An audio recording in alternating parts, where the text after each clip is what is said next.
What happens when Hollywood forgets its limits? Before the production code slammed the door, a handful of films kicked it wide open. These weren't polite stories, they were explosions of ambition, defiance, and temptation that made studio bosses sweat and audiences roar. Some theaters banned them, others doubled down. Here are 14 pre-code films so bold they nearly broke the system itself. Number 14, Search for Beauty, 1934. If Vanity had a training montage, it would look like this movie. Paramount's Search for Beauty pretended to promote health and fitness, but secretly celebrated glamour on a scale that scandalized America. The studio held a national contest inviting ordinary citizens to show off their physiques for a chance to appear in the film. The result? Dozens of athletic hopefuls filling the screen in swimsuits and sports gear, all under the watch of gossip columnists hungry for headlines. The press branded it the beauty pageant that went too far. Community leaders accused Paramount of turning decency into spectacle. Several city councils threatened to boycott all Paramount films unless the studio toned it down. Instead, Paramount leaned into the uproar with posters promising the most beautiful bodies ever filmed. Attendance soared in big cities, while conservative states slammed their theater doors. What's wild is how self-aware the film was. It mocked its own obsession with perfection even as it exploited it. That double game infuriated censors and delighted audiences. By the time the dust settled, Search for Beauty became both a hit and a warning. Hollywood realized that if you sell temptation cleverly enough, outrage turns into free publicity. Number 13, Call Her Savage, 1932. Clara Bow was already the it girl of silent cinema, but Call Her Savage turned her into something closer to a force of nature. Playing NASA Springer, a restless socialite who defied every expectation, Bow tore through the screen with reckless charm. The movie showed her fighting, dancing, rebelling, refusing to be contained by polite society. For 1932, that was dynamite. Audiences expecting a love story got an emotional storm. Critics called it too wild for comfort. Women's groups condemned its depiction of independence as moral chaos. Boycotts sprang up from the Midwest to the South, and Fox executives had to reassure theater owners they'd make responsible pictures again. But the protests only amplified interest. Urban audiences packed cinemas, drawn by word of mouth about Bow's fiery performance. Behind the scenes, Fox saw what most didn't. The world was changing. Women were tired of being told to behave. Bow's defiance, whether intentional or not, mirrored that shift perfectly. Call Her Savage became both her swan song and her victory lap. A movie so bold it ended an era but proved that honest emotion would always beat artificial virtue. Number 12, The Bitter Tea of General Yen, 1933. Frank Capra was known for heartwarming Americana, but The Bitter Tea of General Yen shocked his fans and his studio alike. The story followed a missionary in war-torn China who forms a deep, complicated bond with a local warlord. In 1933, even suggesting such intimacy was enough to ignite controversy. From the moment previews began, civic groups in the South and Midwest called for bans. Newspapers accused Columbia Pictures of mocking Western morals. Yet critics in New York praised its artistry and emotional intelligence. Capra insisted it was about understanding, not defiance. The more he defended it, the more certain regions dug in their heels. Some theaters refused to show it entirely, while others screened edited versions missing key emotional scenes. The irony? The uproar transformed the film into a prestige event in major cities. Audiences who saw it recognized Capra's sensitivity and Barbara Stanwyck's fearless performance. Though box office receipts lagged in conservative markets, General Yen gained long-term respect as one of Hollywood's first attempts to treat cultural boundaries with honesty rather than fear. It taught studios that sometimes courage earns enemies before it earns praise. Number 11, Employee's Entrance, 1933. Long before corporate thrillers or workplace dramas, Warner Brothers dropped a bomb called Employee's Entrance. Warren Williams played Kurt Anderson, a ruthless department store manager who treated ambition like a full-contact sport. He crushed competitors, manipulated staff, and ruled with a chilling calm that audiences couldn't forget. The film hit during the Great Depression, when unemployment and inequality were raw nerves. Instead of offering comfort, it exposed greed at the top. Church groups and civic leagues accused Warner Brothers of glorifying exploitation. In smaller towns, community leaders urged audiences to boycott every Warner release until the moral disease of business corruption stopped appearing on screen. That only made people in big cities more eager to see it. What stunned viewers wasn't just Anderson's cruelty, it was the realism. Offices looked real, pressure felt real, and the story refused to offer easy redemption. For 1933, that honesty felt dangerous. Employees' entrance forced Hollywood to face the world outside its studio gates, proving that even in the so-called golden age, truth could still get you blacklisted. Number 10. Murders in the Rue Morgue, 1932. Universal wanted another horror triumph after Dracula, so they turned to Edgar Allan Poe. What they created instead was a nightmare that nearly got them shut out of entire markets. Murders in the Rue Morgue starred Bela Lugosi as a deranged scientist obsessed with unlocking the secret link between humans and animals. Even by pre-code standards, it was deeply unsettling. Audiences walked in expecting moody mystery and got something closer to madness.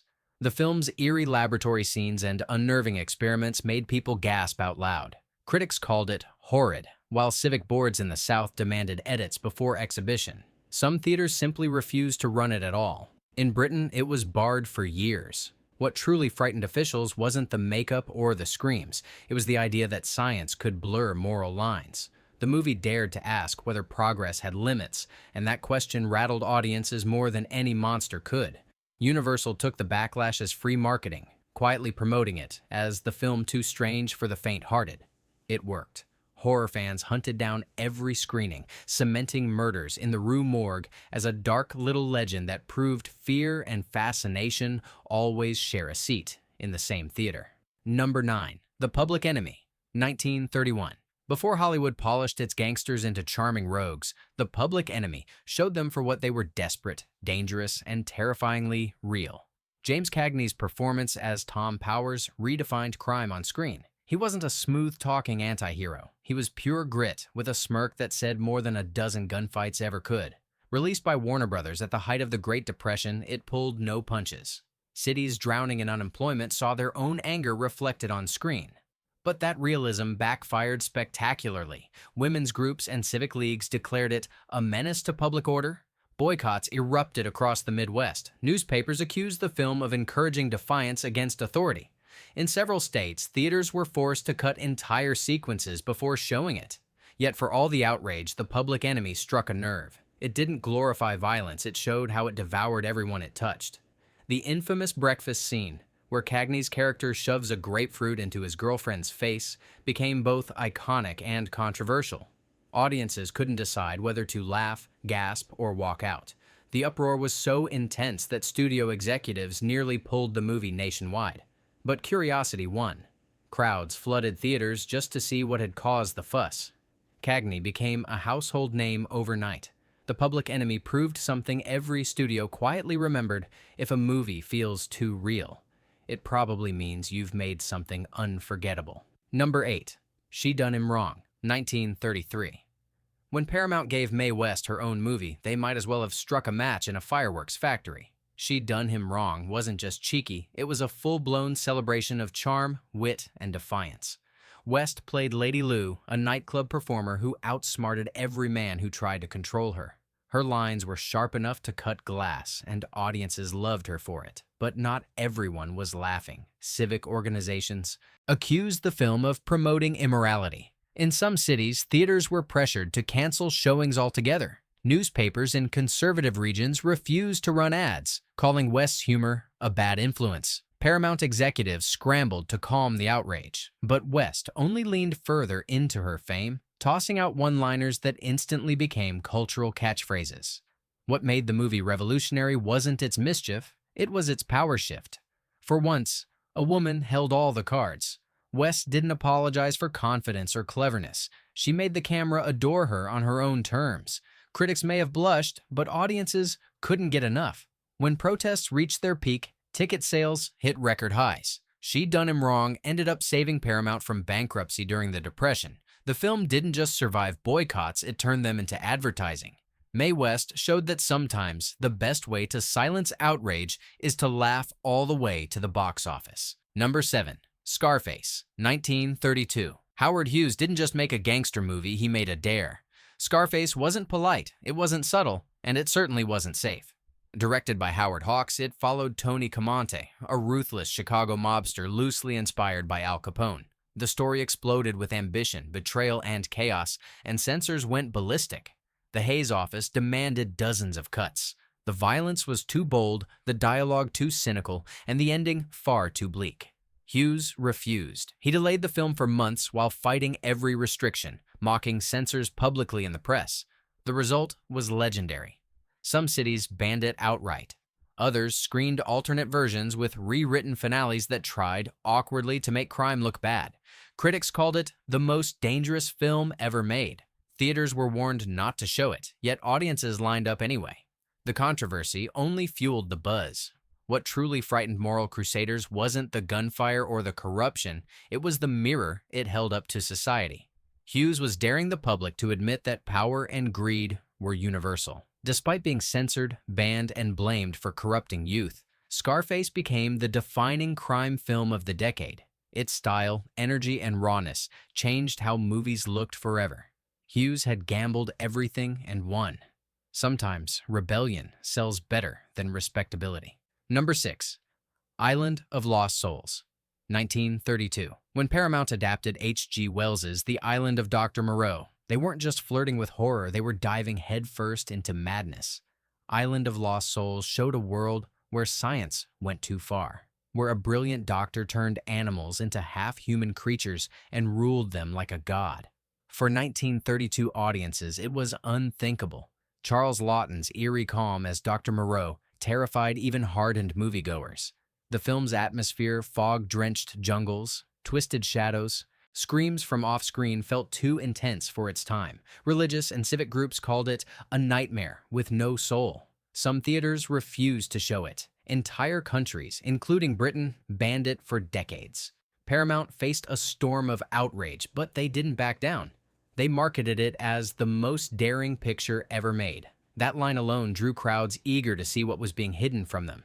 The combination of forbidden curiosity and haunting imagery made Island of Lost Souls an underground legend. The film's message was simple yet unsettling. When humanity tries to play creator, it loses itself. That theme hit a little too close for comfort, especially in a world already anxious about modern science. In the end, Island of Lost Souls became both a triumph and a warning proof that the scariest monsters are the ones who think they're civilized. Number 5. The Sign of the Cross, 1932. Cecil B. DeMille was known for his grand spectacles, but The Sign of the Cross tested even his own limits. He filled it with lavish sets, gladiator battles, and opulent parties that blurred the line between history and temptation. It was meant to be an epic about ancient Rome's cruelty, but what audiences remembered were scenes of extravagant decadence that no one had dared film before. The result? Pandemonium. Community leaders and civic groups across America condemned it for what they called indecent displays. Entire theater chains refused to show it. The backlash was so fierce that DeMille himself had to defend the film in public statements, claiming it was a moral story told through contrast. Few were convinced. Yet controversy only fueled curiosity. Newspapers printed furious editorials, but every scandalous headline turned into free advertising. Audiences packed cinemas, eager to see what all the outrage was about. DeMille, ever the showman, knew exactly what he was doing. He turned protest into promotion. When the dust settled, The Sign of the Cross made a fortune, but also left a scar on Hollywood's conscience. It convinced many industry leaders that chaos was coming unless someone imposed real rules. Ironically, the very movie accused of pushing morals too far ended up helping cement the code that would silence such boldness for years to come. Number 4. Red-Headed Woman, 1932. Jean Harlow didn't just steal scenes, she stole the whole rulebook. In Red-Headed Woman, she played Lil Andrews, a brash, unapologetic secretary determined to climb the social ladder one conquest at a time. For audiences of the 1930s, this was a shockwave. Here was a woman who wasn't sweet, submissive, or sorry. She was ambitious, strategic, and proud of it. MGM knew they were flirting with danger, and they weren't wrong. Civic groups erupted in protest. Entire states banned the movie. Religious organizations called for boycotts, warning it would destroy family values. Some theaters in the Midwest refused to screen it altogether. Even MGM's own executives panicked, ordering last-minute edits that softened Lil's wildest scenes, but they couldn't erase her spirit. Harlow's performance was magnetic. She laughed off criticism and turned outrage into stardom. The press called her the Platinum Cyclone, and audiences couldn't get enough. Women admired her independence. Men feared her confidence. Theaters that risked showing it had lines wrapping around the block. Red-Headed Woman didn't just cross boundaries, it incinerated them. It proved that audiences were ready for female characters who lived by their own code. Harlow's fearless attitude made her a legend, and the film's scandal cemented its place in Hollywood history as one of the boldest acts of rebellion ever filmed. Number 3. The Story of Temple Drake, 1933. If Babyface made censors nervous, The Story of Temple Drake sent them into meltdown. Adapted from William Faulkner's controversial novel Sanctuary, it dared to portray a young Southern woman dragged into a world of crime and corruption, and then forced to find her way back. For 1933, that was unthinkable. Paramount thought they could handle the firestorm. They were wrong. Within days of release, protests erupted. Entire women's organizations called it the darkest story ever filmed.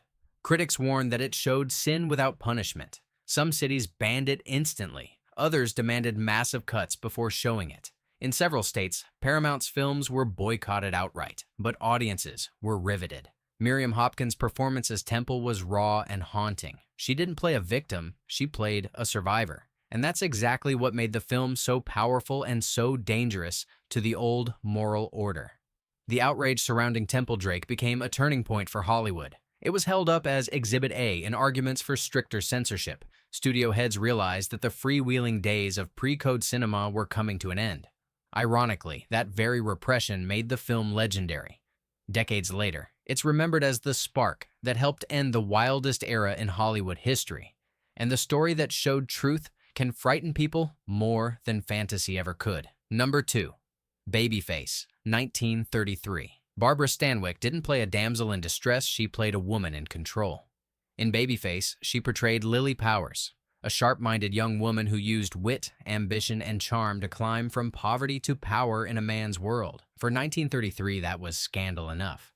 When Warner Brothers released the film, they knew it was risky. What they didn't expect was the explosion that followed. Critics accused it of teaching corruption.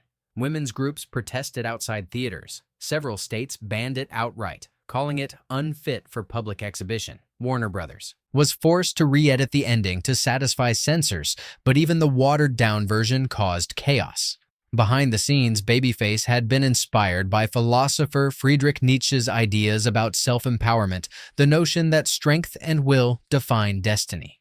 That concept shocked audiences used to women who were punished for independence. Yet Babyface struck a chord with moviegoers. Depression-era audiences saw in Lily not sin, but survival. She wasn't reckless. She was resourceful, and that made her unforgettable. The uproar pushed Hollywood closer to enforcing the production code, which would soon silence this kind of storytelling for decades. But it also turned Babyface into a cultural milestone, proof that honesty, when told through bold storytelling, can be far more dangerous than fantasy ever will be. Number 1. 3 on a Match, 1932. Sometimes the movies that hit hardest don't announce themselves, they sneak in and explode. Warner Brothers' 3 on a Match looked like a simple melodrama about 3 childhood friends who follow very different paths in life. But beneath that setup was a story so raw, so fearless, it made even hardened audiences uneasy. The film's rapid storytelling, its modern editing style, and its unflinching themes shocked early viewers. It tackled subjects no studio dared to touch, from reckless living to moral collapse, and did it with honesty rather than melodrama. Civic groups demanded it be pulled from theaters, saying it was too grim, too real. Some states banned it outright. Others insisted on severe cuts. Yet for all the outrage, critics couldn't ignore the power of its performances. Joan Blondell, Anne Dvorak, and Bette Davis gave depth and realism to characters who felt lived in, not idealized. Their friendship, their choices, and their consequences reflected the rough edges of real life during the Depression. The film's boldness forced Hollywood to confront the truth. Sometimes reality hurts more than fiction. 3 on a match, became a symbol of why the pre-code era mattered. It dared to tell the truth before the truth was outlawed. Its legacy isn't just cinematic, it's moral courage captured on celluloid. So, there you have it, 14 films that dared to test Hollywood's limits and paid the price. They were banned, boycotted, edited, and buried, but their echoes still shape every fearless story told today. The pre-code era may have been short, but it burned brighter than any that followed. Which of these bold classics would you have watched first? Let us know in the comments, hit that like button, and subscribe for more cinematic history that refused to behave.